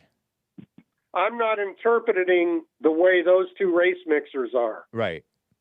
Okay, you can. Do you have a take on it, or do you just leave it? Well, my take on it is that black people who abide by the rules of the Bible, don't hate white people, which is only a couple % of them, and live like Christians. Yeah, they'll go to heaven. Okay. I believe they will. I believe anybody's capable of getting there. Yeah. But you don't have to accept race mixing to do it. Right. That's a falsehood. Race mixing is our downfall. And it's in every country that it's had race mixing, they failed. And the last thing here, Hake, I know you want to move on, and I do too. Yes, sir. The only reason they're flooding Europe and Western Europe and the U.S. with third world colored people is and you know this, but I just want to cement this in, is because they want to politically take us over. And once we are a physical minority, that's when the genocide starts. We're already in a slow motion genocide. Yeah. Are you following Popcorn? Are you following Ronnie? We're already in a slow motion genocide, and the numbers are there to prove it. I think Cesar had the breakdown yesterday on black on white crime. That's a slow motion genocide, Ronnie. I know you guys have low IQs, but the numbers are there. That's all I got for you, Hake. Have a good weekend. God bless you. And the white race has a right to live. Thank you, sir. Take care. Thank you. Bye. Before I get to your more of your calls, y'all, super chats from Tebriga. Tebriga. Good stuff. He gave two twice. He gave the same one twice. I don't know if that was an accident or not, but thank you, sir. Let me know if you want one of them refunded. I guess I think I'm capable of doing that. So let me know. Somebody let me know if he says that he wants a second one refunded, if that was an accident or whatever, or if you just be like, you could keep it, whatever. Either way is totally fine, sir. Popcorn says, I think I've highlighted this before, but wanted to try to make it a little clearer. When people who are of Hispanic, Jamaican, African, etc. ethnicity call your show or express in general their disdain, when they express their disdain at the quality of immigrants coming to the country, I don't quite know what to make of that. They themselves immigrated here, but now join in the chorus of folks trying to say it's time to put a halt on immigration. That's right. Anchor Baby himself is a based ladder puller upper. He climbed the ladder into America as a little unborn baby, dropped in as a born baby into America, and he wants to pull up the ladder. Yes. And I sympathize with it. I totally get it. But you don't. So let's hear what you have to say here, Popcorn. They themselves immigrated here, but chorus on halting immigration. They don't realize, says Popcorn, that at the very people they're trying to rub shoulders with, they are rubbing shoulders with, would, if they could, hit a button and send them all to their home country in the blink of an eye. Send them to their home country in a blink of an eye. Many may, Popcorn, many may. But some of us might be like, Anchor Baby, you're one of the good ones. You can stay. But some might send them back. They join in on the anti-immigration message in I am one of the good ones. You called it, Popcorn, type of mindset. But again, the people patting them on the back don't want them here either. Some, you may be right. Some may be right. Haden said it would be paradise in this country if there were only whites here. It's a fascinating paradigm to me. Well, Popcorn, maybe they just believe in right and wrong and not necessarily full-blown self-interest. Because politics, I was raised to believe in right and wrong, and that's why I was a Republican from my parents. My parents, they believed in right and wrong. Republicans are more for what's right than Democrats are, and so that's why we were Republicans. And then when I asked a Spanish teacher why he's Democrat, he's like, well, I'm not a rich person, or something dumb like that, as if rich people are Republicans. Rich, extremely rich people are Democrats. Scum of the earth. But the better-to-do people who are like businessmen and they know how to do it the honest way and make it, they become Republicans more per capita. Are those immigrants useful non-idiots? Because they're not useful idiots for communism. They're useful non-idiots, and we're using them.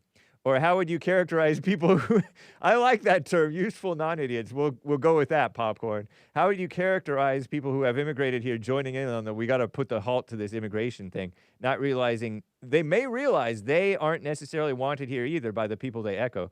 There's another guy whom I know, whom I shall not dox at this time, who wants to go back because he's such a nationalist that he believes even he shouldn't be here. He's not for illegal immigration. And he came here, I think, legally, or was born here, I forget. But he realizes that his parents taking advantage of this chain migration stuff. Bring my relatives here. So he is a true believer in right and wrong. He may be taking it more seriously than need be.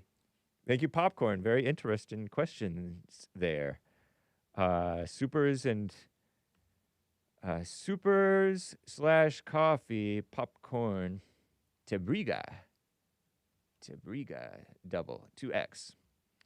And Cesar, coffees, or Cesar, 5, sup, Hake? Yeah, I know, I knew Joe from New York wasn't Jamaican, LOL. You guys know your island people better than I. In fact, I talked to a Jamaican gal, and I thought she was Mexican. That's how bad I understand accents, other than whatever. And yes, I mistakenly wrote the wrong thing yesterday. I meant to say that segregation protected whites from the blacks before the 60s. Okay, yeah. Since the tables seemed to turned after segregation, then black on white violence took over ever since.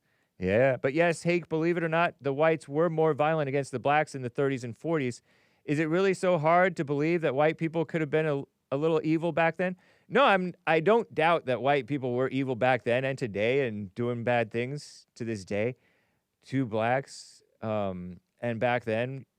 But I heard and I read in a blog post, granted it was probably from a pro-white blogger, about, lynchings, for example, sir. The lynchings were in response to rape, robbery, and murder, allegedly, right? And the men of the town were considered the enforcers, and so they would take it upon themselves to enforce the law, street, if you will, street justice, to use a more modern black term, maybe.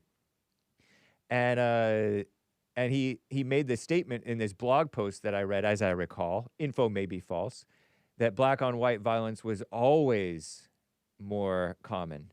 So I don't know where you're getting your 30s and 40s numbers, and your info may be false, or my info may be false. If anything, it would make sense as to why the blacks started to retaliate in the 60s, but of course it's way overboard now. I think it totally just could be propaganda, sir.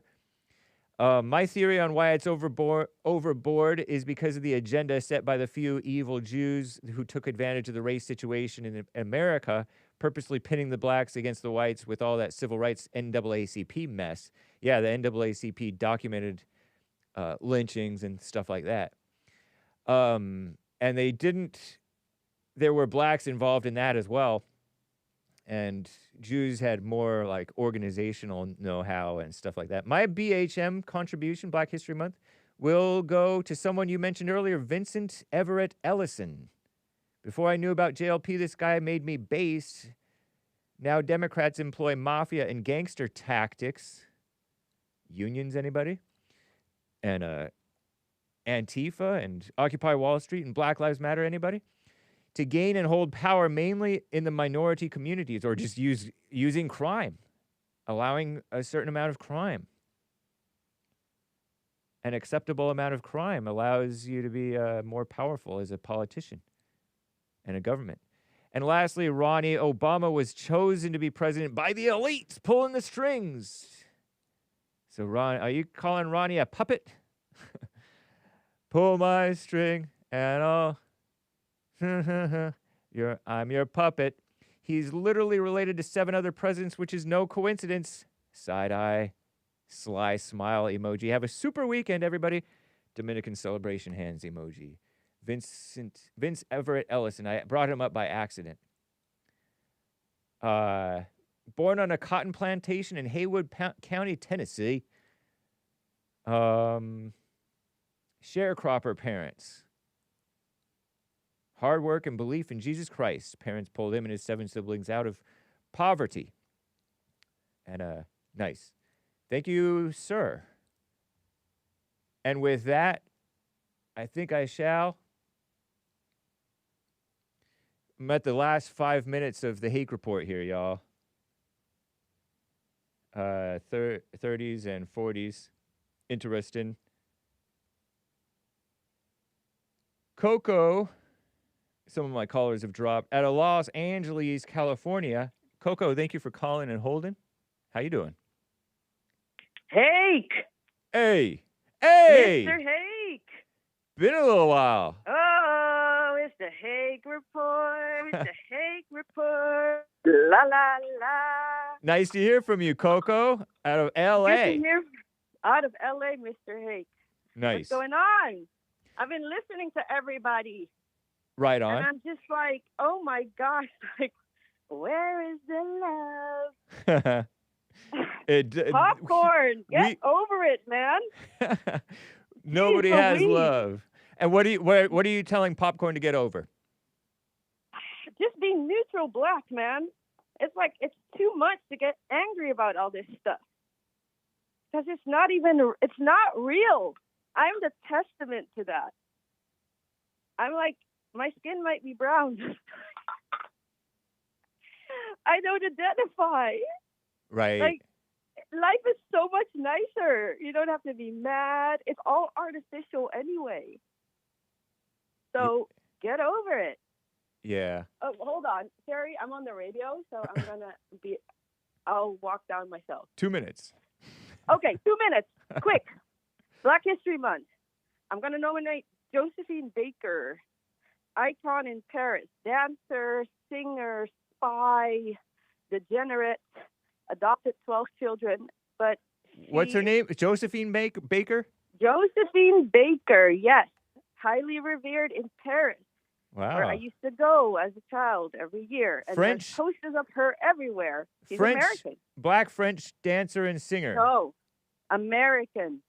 American. Maybe she was born in St. Louis, Missouri. Yes, sir. Frida And she is- Josephine Baker, world famous singer, dancer, actress, activist. Born Frida Yes. Josephine McDonald in Yes. Slow-Mo, St. Louis, Missouri. Yes. I don't And know why I when said you're in Paris, there's posters of her everywhere.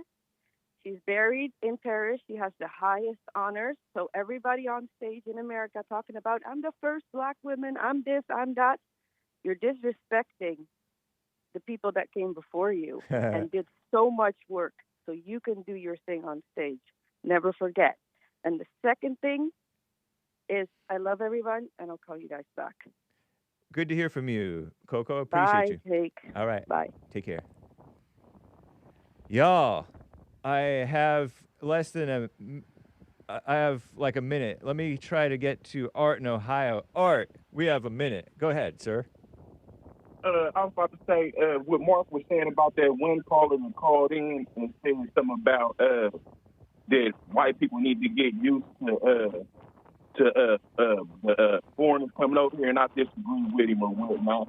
The second thing is, and why should we agree with you when you give your own land up and whatnot? And allegedly, they don't even give the so-called Native American blacks the respect on here. So what makes you think they're going to give you the respect and you from a third world country?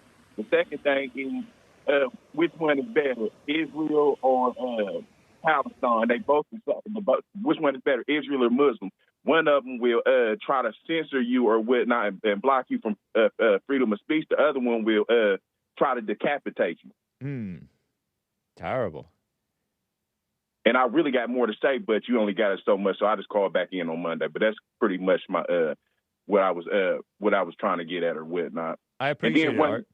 And one more thing. What do you think if the Muslims or whatnot or the Israel had the majority in America, where do you think we would be at right now? Meaning, because we ain't in the majority, Native Americans is in the majority right now.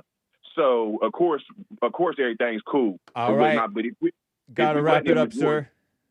Okay, gotcha. I'll catch you later. Sounds good, man. Peace in the Middle East, y'all. Or at least in your hearts. The Fallen State up next, and then American Anchor Baby, y'all. Take care. Adios, America. See you Monday, hopefully. And church. And the fallen state. And Anchor Baby. Bye.